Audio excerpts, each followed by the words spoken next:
dažnai yra problema su ypač mažais kačiukais, aišku, ir vyresniem katėm kartais trukdo šeimininkam miegoti naktiniai žaidimai.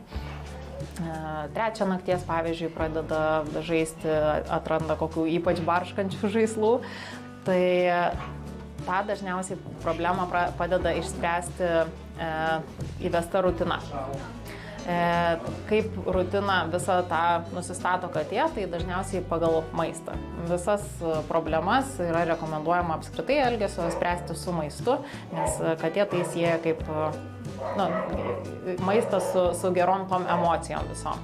Ir jeigu mes susidarom tą tokią rutiną, kad ryte yra, kai mes atsikeliam, tik tai iš karto paduodam katei valgyti, tai dažniausiai turi būti nesiskirti ten keliom valandom savaitgalį ir darbo dienom. Tai turi būti plius minus pusvalandis, daugiausia valanda, kad mes atsikeliam 7, tarkim, duodam valgyti, duodam antrą kartą ten kokią 5-6 ir paskutinis maitinimas turėtų būti arti miego meto. Tai jeigu mes duodam katei valgyti ir nežinom, kada eisim miegoti, galbūt ten vėliau, vadinasi, tas paskutinis akcentas toksai prieš miegą turėtų būti kažkoks skanėstas. Būtent kažkokios konsistencijos, pavyzdžiui, ar skystas, ar ten kažkoks ypatingai mėgstamas katės skanėstas, kuris jau simbolizuoja, kad po šito skanėsto tai yra ramybės metas. Aišku, ta rutina neatsiras per savaitę, greičiausiai tam reikės ilgesnio laiko, bet tiesiog katė įpras ir supras, kad ryte atsikelia, gauna maisto, vakare paskutinį kartą gauna skanėstą, vadinasi jau viskas. Tas pats yra su išėjimu į lauką. Jeigu mes išleidžiam į lauką katę tada, kada ji pasiprašo, galim ateityje susilaukti nemažų problemų. Nes tas pasiprašo, galbūt mes buvom išvykę ir katė pasiprašė, tačiau mes to nežinom.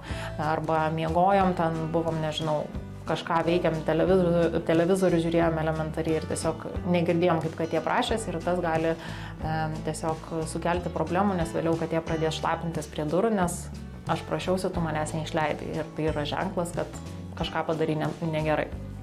Ir kad šito dalyko irgi nebūtų, tai rekomenduojama yra tiek žiemos metu, jeigu katė eina, tiek vasaros metu tiesiog pasidaryti tą tokį rutininį išėjimą. Arba išeina į lauką tam tikromis valandomis, arba tiesiog, kai grįžta iš lauko, vėlgi gauna kažkokį specifinį skanėstą, kuris simbolizuoja, kad po šito skanėsto tu į lauką neisi. Nesvarbu, kiek tu prašysi, bet tiesiog neisi.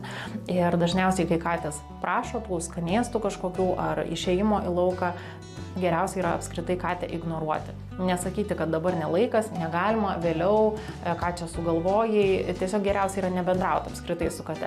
Nes ignoravimas jai rodo, kad tu neatkreipi į mane dėmesio, nes ji nesupranta, ką mes sakom. Katės dažniausiai reaguoja į balso toną. Ir jeigu mes pasakysim, tai tiesiog tai yra reagavimas į visą tą situaciją ir katė gaunasi laimėtoja šitoj situacijai, nes aš atkreipiau dėmesį.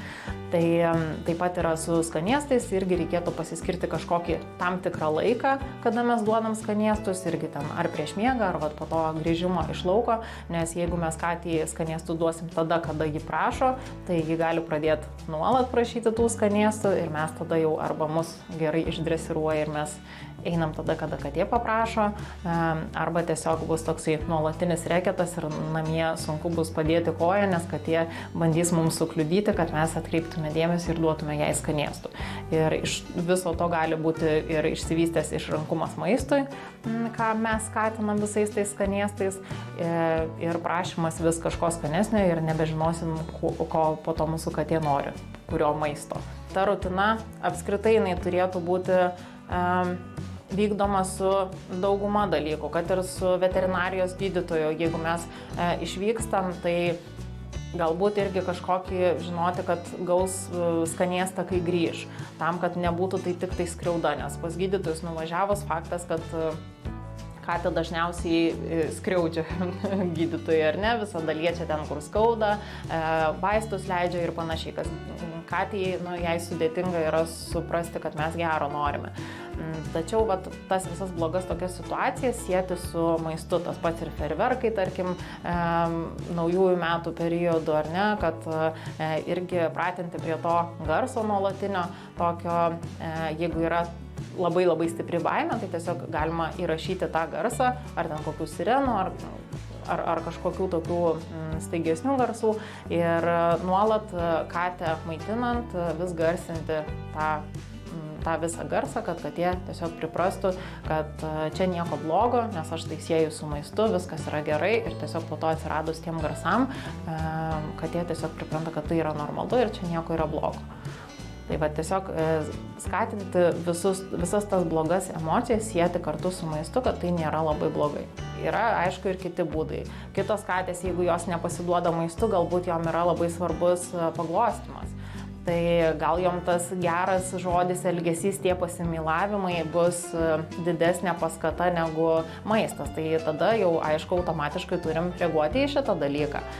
Bet visada netgi atsiradus naujam augintiniui, kokiam, kad mes bandom supažindinti, tai viską stengiamės daryti su maistu, jeigu jūsų katė tam yra tinkama, tam maisto tokiai dresūrai.